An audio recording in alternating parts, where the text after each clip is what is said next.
Dragi sugrađani i svi okupljeni, ako verujemo u demokratiju, zašto onda ne koristimo sve moguće opcije iste? Pismo i poruke pisanog tipa se ne čitaju, tako da koristeći slobodu govora reći ću par stvari iz ličnog ugla. Zločin je doživeo punoletstvo, ali neke žrtve nisu. Da li je moguće da 18 godina posle NATO agresije koja je sprovedena samo iz pobuda velikih sila, koja gaza sve pred sobom, i dalje puštamo da se o katastrofalnom zločinu ćuti? Ćutimo mi, ćuti Evropa, ćuti Organizacija Ujedinjenih nacija. Jedina zemlja na svetu koja oprašta ratne odštete i reparacije, ali i jedina zemlja koja nema i ne želi da ima evidenciju za svaku ljudsku žrtvu koja je nastradala prilikom svakog zločina, a ne samo od 24. marta do 10. juna 1999. godine. Već nam evidencije i zabeleške kroje i pričaju neki treći likovi, a samim tim i našu blisku, a i dalju istoriju. Dospeli smo na stadijum da zemlje NATO pakta vrše procenu materijalne štete, kao da su nas gađali perijalnim jasucima, a ne celokupnim arsenalom od 15 tona osiromašenog uranijuma i 400.000 krasarićih raketa, koristiši veći broj aviona od broja aviona korišćenih u Afganistanu, Libiji, Iraku i Siriji zajedno. Jedan jedini naziv, kolateralna šteta. Da li je takav naziv moralan i čist pred samim Bogom i pred nama samim? Terorizam se nije javio 11. septembra 2001. godine.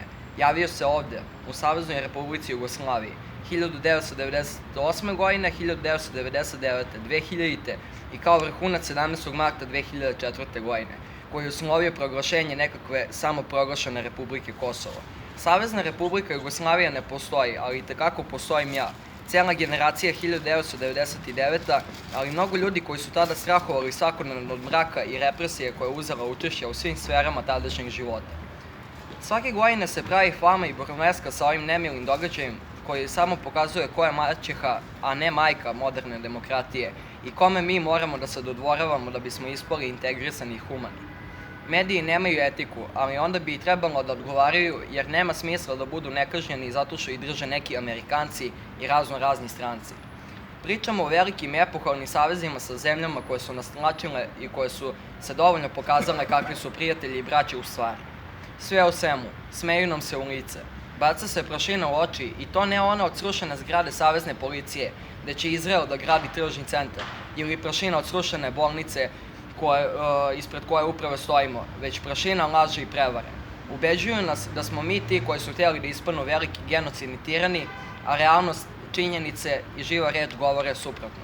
Dokle ćemo puštati vređenje inteligencije i rušenje morala na očigled svih? Ako se ovakve stvari zanemare, to znači da smo mi samo jedna gomila koja je moralno izmasakrirana i demagoški urušena i koja tu služi da podrži grupaciju ljudi koji su na vlasti skoro punih 30 godina. Sloboda govora.